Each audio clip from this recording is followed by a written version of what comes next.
प्रिय छात्रों, आज हम पाठ 6 हसिकाएँ इसका जो है अध्ययन करेंगे, इसकी जानकारी प्राप्त करेंगे। इसकी कवित्री हैं डॉक्टर सरोजनी प्रीतम।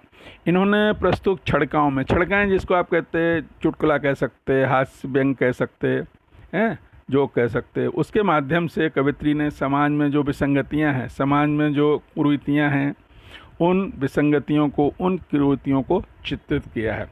पहला है फल।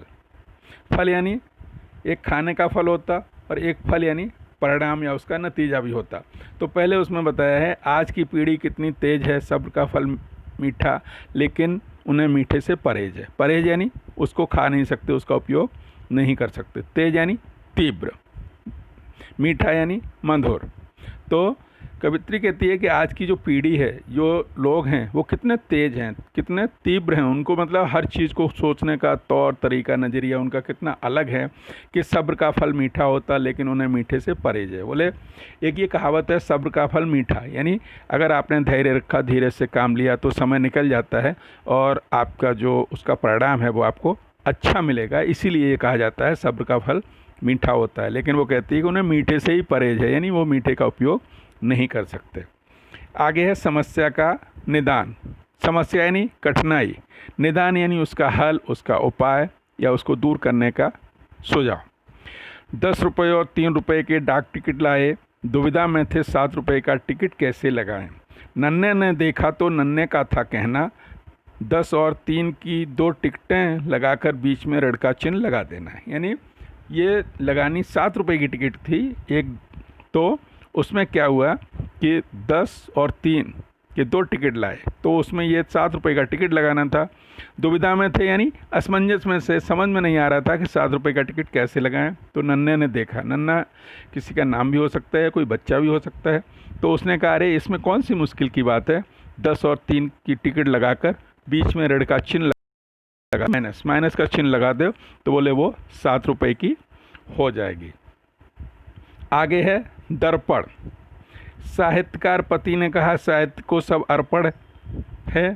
दर्पण सुनकर वे बोली ठीक है, इससे ज़्यादा सिर मत फोड़ना और एक आधी दर्पण मुंह देखने के लिए भी रख छोड़ना। जो साहित्यकार यानी साहित्य जो रचना करता है उसको साहित्यकार कहते हैं, जैसे जो सुनता है उसको श्रोता कहते हैं, जो बोलता है उसको वक्ता कहते हैं।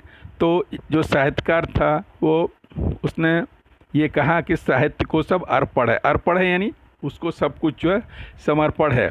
तो उसकी जो पत्नी थी वो बोली अरे ये सब एकदम से, उन्होंने कहा ठीक है यानी उचित है, लेकिन इससे ज़्यादा सिर मत फोड़ना। सिर मत फोड़ना यानी इसमें माथापच्ची, सिर फोड़ना वैसे माथापच्ची करना या वैसा भी कह सकते हैं आप, लेकिन उनको ऐसा लगा कि ये जो है सब कुछ ऐसा अर्पण है तो ये कह रहे हैं, तो उन्होंने कहा एक आधी, यानी सभी दर्पण जो है वो मत फोड़ देना, एक आधी घर में मुंह देखने के लिए, चेहरा देखने के लिए रख छोड़ना। क्योंकि दर्पण बोले तो शीशा, कांच या आईना जिसमें अपन चेहरा देखते।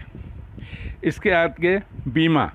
बीमा आपने सुना होगा या देखा होगा कहीं किसी के मुँह से अक्सर बीमा कि आप बीमा करा लो, बीमा करा लो।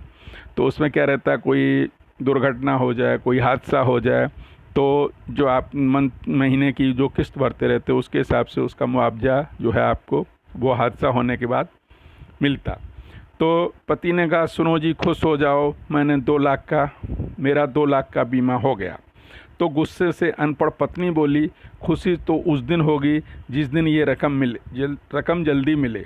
इसके लिए क्या करना पड़ता है? वो बोले पहले मरना ही पड़ता है। यानी जैसे ही पति ने ये कहा कि तुम खुश हो जाओ, प्रसन्न हो जाओ, मेरा 2 लाख का बीमा हो गया है, तो पत्नी गुस्से, क्रोध में, नाराज़ी से एकदम अप्रसन्न होकर के, अनपढ़ यानी बिना पढ़ी लिखी, जो बिना पढ़ा लिखा रहता है उसको हम कहते अनपढ़, वो बोली कि खुशी तो उस दिन होगी जिस दिन ये रकम जल्दी मिलेगी। बोले ठीक है, तुम कह रहे 2 लाख का बीमा हो गया तो ठीक है, लेकिन मुझे तो उस दिन खुशी होगी, उस दिन प्रसन्नता होगी जिस दिन ये रकम मुझे जल्दी से मिलेगी। फिर उन्होंने कहा ठीक है, इसके लिए क्या करना पड़ता है? तो वो बोले पहले मरना पड़ता है। बोले यह रकम तुमको तब मिलेगी जब मैं पहले मरूंगा, नहीं तो मेरे जीते जी तुमको ये रकम नहीं मिल सकती। ये आप लोगों ने पढ़ना है। और इसके साथ ही लगे तो मैं आपको हास्य की इस तरह की 1-2 और बताता। एक बार ऐसा हुआ, एक अंग्रेज़ भारत आया तो उसको खाने को जलेबी दी गई। तो आए जब इंग्लैंड से भारत विलियम डंग, खाकर गरम जलेबियां डंग रह गए दंग। डंग रह गए दंग, इन्हें किस तरह बनाते, ताज्जुब है इनके अंदर शरबत कैसे पहुंचाते।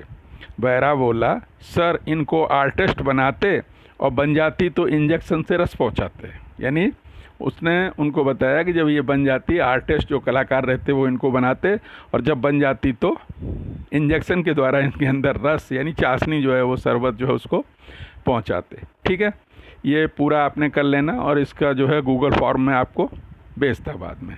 ठीक।